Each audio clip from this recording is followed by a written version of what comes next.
Ahmedabad corporation વધુ વૃક્ષો વાવી અને ગ્રીન કવર વધારવાની શરૂઆત કરવા જઈ રહ્યું છે। ગ્રીન કવર વધે તે માટે ટીપીમાં 5% વૃક્ષો ફરજિયાત ઉછેરવાનું નક્કી કર્યું છે। ત્યારે વધુ માહિતી સાથે જોઈએ આખો અહેવાલ।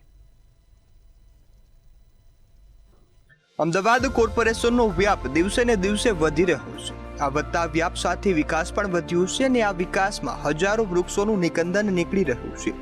ગ્રીન કવર વધારવા માટે જાહેર તથા ખાનગી મિલકત પર વૃક્ષારોપણને પ્રોત્સાહન આપવું તથા શહેરમાં આવેલી ખુલ્લી જગ્યામાં વૃક્ષારોપણ કરી તેનું જતન કરવું જરૂરી બન્યું છે। આ સાથે જ નેટિવ સ્પેસીસનું વૃક્ષારોપણ કરવું જરૂરી બન્યું છે। તેમજ શહેરમાં oxygen park, rain garden, rooftop garden, lake garden, urban forest, ecological park, biodiversity park જેવી વૈવિધ્યસભર ગ્રીન સ્પેસ વિકસાવવામાં પણ આવી રહી છે। દિવસે દિવસે આપણે વાત કરીએ કે ગ્રીન કવર વધારવા માટેનો મહાનગરપાલિકા દ્વારા પ્રયત્ન થઈ રહ્યો છે। ગઈ વખતે 30 લાખ વૃક્ષોનું આયોજન કરવામાં આવ્યું હતું। આ વખતે આપણે વાત કરીએ કે 40 લાખ વૃક્ષોનું આયોજન કરવામાં આવ્યું છે।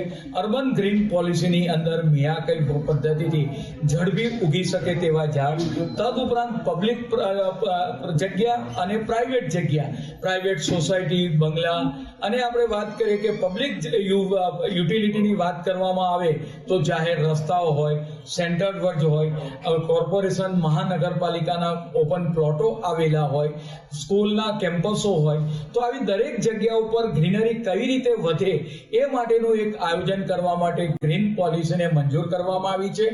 આ સાથે જ આ વૃક્ષો કાપવા પાછળ લાખોનો ખર્ચ પણ થાય છે। હવે નવા વૃક્ષો વાવવા માટે પણ કરોડોનો ખર્ચ થવાનો છે।